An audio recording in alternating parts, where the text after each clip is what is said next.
Assalamualaikum warahmatullahi wabarakatuh. Hai anak-anak, selamat pagi. Ketemu lagi dengan Pak Sidik dalam pembelajaran dari rumah. Seperti biasa, meskipun dari rumah, kita harus tetap jaga kesehatan masing-masing dan juga tetap semangat belajar. Mari kita awali pembelajaran pada pagi hari ini dengan membaca doa terlebih dahulu. Bersama-sama berdoa mulai. A'udzu billahi minasyaitonir rajim. Bismillahirrahmanirrahim. Raditu billahi rabba wa bil islami dina wa bi Muhammadin nabiyya wa rasulah. Rabbi zidni ilma warzuqni fahma. Amin. Nah, anak-anak, kemarin kita sudah mempelajari subtema 1, pembelajaran 1 sampai 4. Nah, hari ini kita akan belajar pembelajaran 5 dan 6. Nah, yang akan kita pelajari hari ini adalah tentang benda yang terbuat dari kaca, logam, dan karet. Kemudian kita akan belajar juga pentingnya bermusyawarah, dan yang terakhir kita akan belajar mengukur. Baik, langsung ke materi pertama kita, yaitu tentang benda-benda yang terbuat dari kaca, logam, dan karet berikut ini. Benda dari kaca.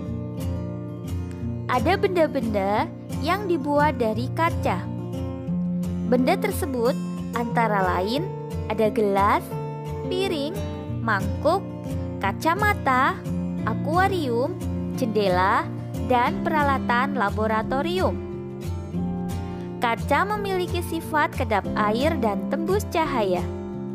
Oleh karena itu, kaca digunakan untuk membuat benda yang tahan air. Benda dari logam. Coba amati benda yang ada di rumahmu.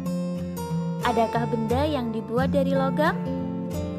Benda-benda tersebut antara lain ada panci, penggorengan, sendok sayur, sendok makan, kerangka mobil, dan pagar rumah. Mengapa benda-benda tersebut dibuat dari logam?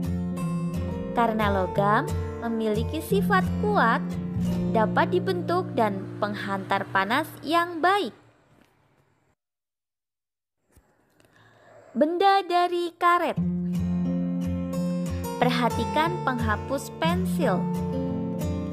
Terbuat dari apakah penghapus itu? Penghapus dibuat dari karet. Benda-benda lainnya yang dibuat dari karet antara lain ada ban, balon, sandal karet, bola, dan sarung tangan. Bagaimanakah sifat karet? Sifat karet diantaranya yaitu kedap air, elastis atau lentur, mudah terbakar, dan kedap udara. Amati benda-benda di sekitarmu. Adakah yang terbuat dari kaca, logam, atau karet? Tuliskan hasil pengamatanmu pada tabel yang tersedia. Contoh, nama bendanya yaitu peniti. Bahan pembentuk peniti yaitu logam. Kemudian, nama benda gayung.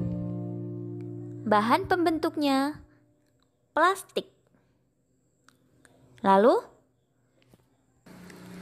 nama benda ikat rambut. Bahan pembentuknya karet.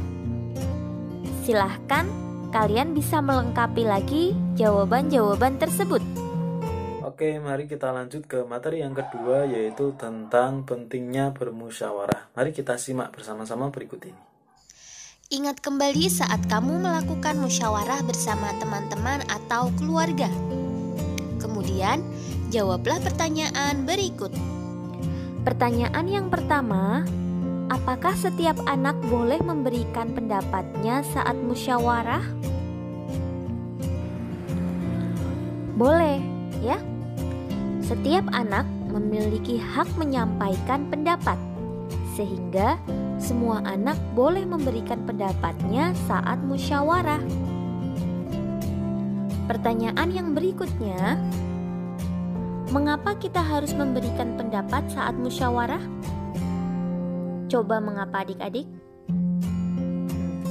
Kita harus memberikan pendapat saat musyawarah, karena dengan berpendapat dalam musyawarah, kita dapat menyelesaikan sesuatu masalah bersama-sama dan bisa menggabungkan satu pendapat dengan pendapat yang lainnya.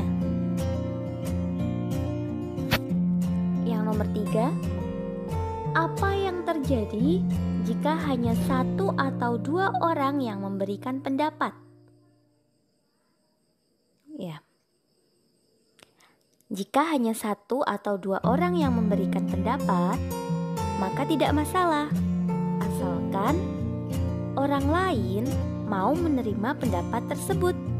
Ya, jadi tidak apa-apa kalau hanya 1 atau 2 orang yang menyampaikan pendapatnya. Kemudian, apakah kita boleh memaksakan pendapat saat musyawarah? Yuk. Tidak boleh ya. Kita tidak boleh memaksakan pendapat kepada orang lain saat musyawarah. Karena orang lain juga memiliki hak yang sama dengan kita. Sehingga kita harus dapat menghargai pendapat orang lain dan menerima hasil musyawarah dengan lapang dada.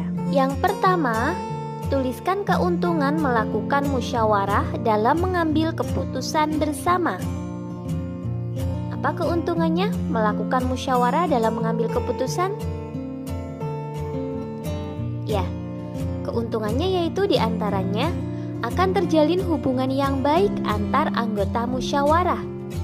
Kemudian, juga dapat menyelesaikan permasalahan dengan cepat dan adil untuk seluruh anggota musyawarah. Pertanyaan yang kedua, bagaimana cara menghormati pendapat temanmu? Berikut contoh cara menghormati pendapat teman. Yang pertama, mendengarkan pendapat teman saat sedang disampaikan. Jadi ketika temanmu berbicara, sedang berpendapat, kamu dengarkan. Tidak ditinggal bicara sendiri. Kemudian, tidak memotong pembicaraan teman. Biarkan temanmu berbicara dulu sampai selesai. Lalu, tidak memaksakan kehendak sendiri. Jangan sampai ya, masing-masing orang memiliki hak untuk menyampaikan pendapatnya. Jadi, jangan sampai merampas hak orang lain dengan memaksakan kehendak sendiri kepada orang lain. Kemudian, tidak mengejek pendapat yang disampaikan oleh teman. Pertanyaan yang ketiga, apa yang terjadi jika kita menghormati pendapat teman? Tentunya, jika kita menghormati pendapat teman, maka akan tercipta kerukunan dan suasana yang damai. Nah, terakhir kita akan mengingat-ingat lagi dan mempelajari lagi tentang mengukur benda berikut ini. Perhatikan bahan yang digunakan untuk membuat penggaris. Ada plastik, kayu, dan aluminium atau logam adalah bahan yang dapat digunakan untuk membuat penggaris. Mengapa bahan kaca tidak digunakan untuk membuat penggaris? Mengapa adik-adik? Karena kaca mudah sekali pecah dan juga bahaya jika terkena tangan. Nah, coba perhatikan satuan yang tertera pada penggaris. Ya, kamu akan melihat lebih dari satu satuan panjang. Ada satuan meter atau disingkat dengan M kecil. Kemudian sentimeter disingkat atau disimbolkan dengan cm, hurufnya kecil semua ya. Dan milimeter atau disimbolkan dengan mm. Meter, sentimeter, dan milimeter adalah satuan panjang. Apakah kamu dapat mencari hubungan antara satuan meter, sentimeter, dan milimeter? Perhatikan gambar penggaris berikut. Ya, penggaris kayu ini umumnya panjang maksimalnya adalah 1 meter. 1 meter itu terdiri dari 100 cm. Jadi 1 skala yang kecil-kecil ini 1, 2, 3, 4, 5, 6, 7, 8 semuanya sampai 100 hitungannya. Jadi 1 meter itu sama dengan 100 cm. Berikutnya, perhatikan gambar penggaris aluminium ini. Ini dari satu angka ke angka yang lain, dari angka 1 ke 2, 2 ke 3, 3 ke 4, itu besarnya satuannya adalah 1 cm. Ya, ini ada tulisannya cm. Nah, berikutnya itu ada strip-strip kecil yang setiap satu nomor ke nomor yang lain berjumlah 10. Itu menunjukkan satuan milimeter. Jadi 1 cm itu terdiri dari 10 mm. Contoh, Beni mengukur panjang pita 5 meter 30 cm. Jadi panjang pita yang diukur oleh Beni yaitu 5 meter, lebihnya 30 cm. Berapa panjang pita dalam satuan cm? Berarti kita ubah 5 meter 30 cm itu ada berapa cm? Ya, ingat tadi 1 meter itu sama dengan 100 cm. Sehingga karena di situ adalah 5 meter, maka sama dengan 500 cm. Dan lebihnya 30 cm, maka kita jumlahkan dengan 30 cm. Maka total panjang pita yang diukur oleh Beni yaitu 530 cm.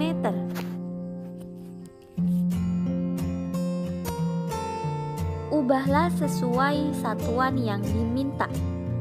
Oke, nomor 1 200 cm. Maka ada berapa meter? Gampang sekali ya. Karena 100 cm itu 1 meter, berarti kalau 200 cm itu sama dengan 2 meter.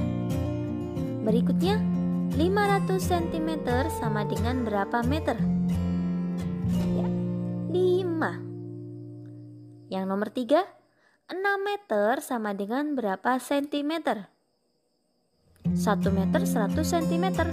Kalau ada 6 meter berarti 600 cm. Meteran gulung disebut juga meteran saku. Meteran gulung berfungsi untuk mengukur panjang benda yang lebih dari 1 meter. Meteran ini biasa digunakan pekerja bangunan atau tukang kayu. Siti akan menata ulang kamar tidurnya. Sebelum menata, Siti mengukur benda-benda di kamarnya. Ukuran yang diperoleh Siti seperti berikut. Bantulah Siti menemukan ukurannya. Kakak contohkan untuk yang nomor 1A. 254 cm sama dengan titik-titik meter ditambah titik-titik centimeter. Ingat, 1 meter sama dengan 100 cm. Berarti jika di situ 200 cm, maka nilainya sama dengan 2 meter. 2 meter, sisanya 54 cm, berarti tinggal kita tuliskan 54 cm. Oke, itu tadi materi kita hari ini. Sebelum Mbak Sidik akhiri, nanti anak-anak silahkan mengerjakan latihan pembelajaran 5 dan 6 yang ada di LKS tema 3 halaman 26 dan 28. Sekian dari Pak Sidik, kurang lebihnya mohon maaf. Wassalamualaikum warahmatullahi wabarakatuh.